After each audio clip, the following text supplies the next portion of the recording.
All right, welcome. This is the first ever Meta Bullet podcast. We have our friend, the Comrade here. Philadelphia probably had its hand in a lot of the Freemason and the things that carried out throughout the beginning of America. So you are kind of in the heartbeat, the soul of America, one might say. Yes. And I love it. I tend to be have an interest in revolutions in history. Most interestingly enough, and I may be going off on a little bit of a tangent here, That's but quite most all right. revolutions don't end well for people.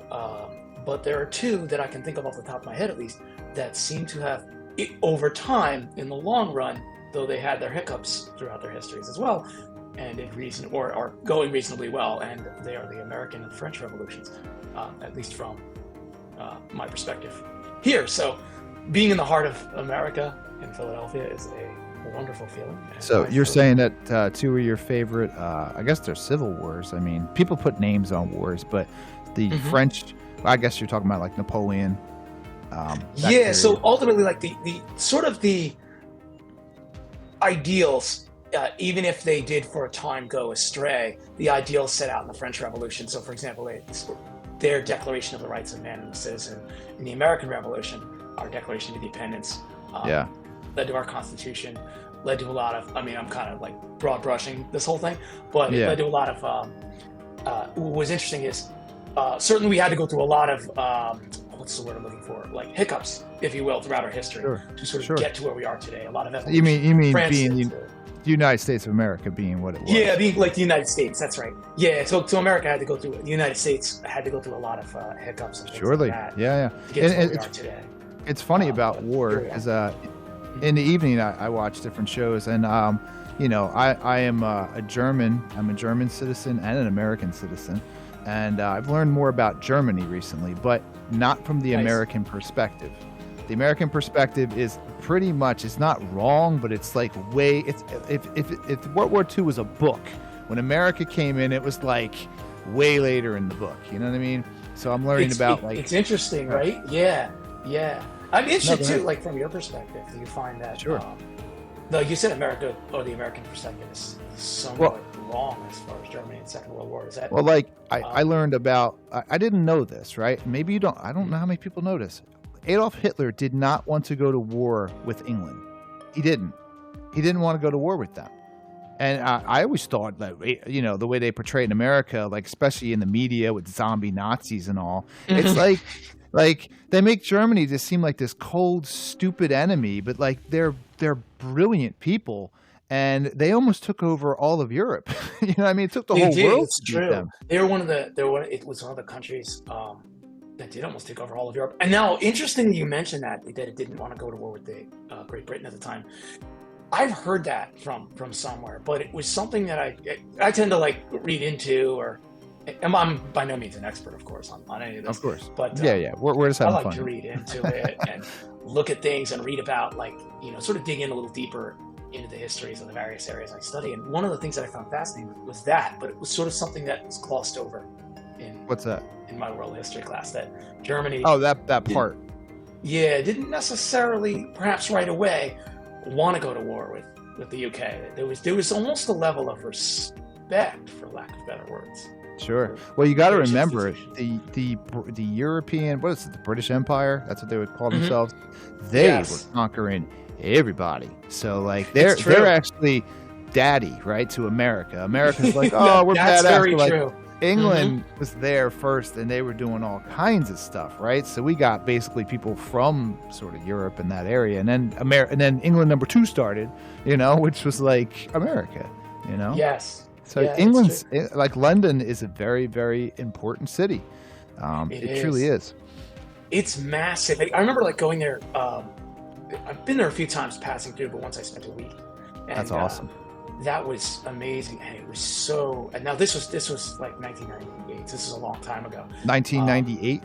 Yes, sir. Okay, Yeah, so this 1998. is hey man, hey, we got to be the storytellers, right? If you don't got history, Yeah, then what are you doing? that's right. Yeah, so Um, a little bit of personal so history, you could that's say. important to note, and I don't mean to cut you off. That's before 9/11, which is an interesting thing Yes, to that's a good. see. No, that's actually a good point. Yeah, that was before 2001. That was before the you know that horror show. So So, walking mine around was there. Um, mhm, can I ask you a question? sure. So walking around in London, what as an American, what did you take from it? Did you like it? It was interesting. So a lot of things. Where do I begin? So one of the first things was just how as you said, it was almost like England, Britain was like America's daddy. I love that because in a lot of ways we've adopted a lot of or we've sort of carried over a lot of our legal systems, Hmm. legal concepts, the Surely. nature of our legal system itself, the concept of the rule of law came from Britain, and English common law technically. And what's really fascinating about that is now, granted, I remember learning history as a kid, and as we all did, I'm sure. And you probably remember it was okay. There's King George III, Hmm. and the American colonists who are trying to get independence. No taxation without representation. All that is very, but they didn't really mention too much about a parliament. They didn't mention too much about English common law, courts, things like that. It was Sure. just, it's a lot more nuanced, of course. Now, granted, yes, no taxation without representation. And as an American, I tend to agree. Sure. um, and But it was interesting how when I went there, just how much it's almost honestly, I've heard it said it's almost like a miracle when you look at it, just how their legal system works, how they really sort of set the tone for a lot of what America has continued, or the U.S. has continued It's today. funny if I can add something to that. You know, Sure. one thing that truly annoys me, like, so you're talking about the rule of law and all these things. Very interesting. I actually would Yeah. like to learn more about the rule of law. I personally, I guess I'm more like I'm not anti-establishment. I guess I'm just a person with ego sometimes. And like I don't Oh, know sure. if you ever been to court and you see when the judge comes in and everyone has to stand for this person. I find that Oh, right. very obnoxious. It doesn't, to me, You it seems silly, and I I really love that you dislike it. mentioned that. Yeah, yeah. In a way, I love that you mentioned because there's a strain in me, and maybe it's why I'm attracted to things like revolutions in history, and the Russian Revolution, hence my my name, um, Yeah, yeah, sure, sure. is that there is a part of me that says that's I guess you're right. It's the ego that's just sitting there and saying, why am I standing for this person? What did this person do to earn this Right. For position? me, Who does this person think basically, he or she is? they were a lawyer.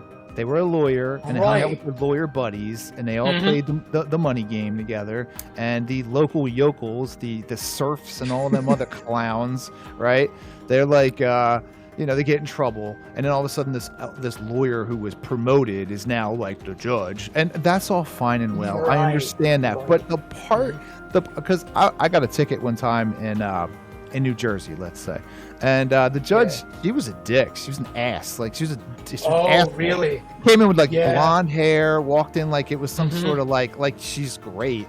And then it's like, all rise for so and so. And I'm like, that is unnecessary. That pageantry, in my opinion. I think most people think it's dumb. Yeah. And like dress It, for it is court. I'm kind of like, funny, isn't it? fuck that lady. You know what I mean? Like I'm here to just pay my bill and leave. Yeah. But I Yeah. get it. Right. Right. It's a lot of it's so I have that, of course, and then the other side of me, cool. So I did a stint in law school. It was not for me. That's why I'm Yeah. not wearing dark robes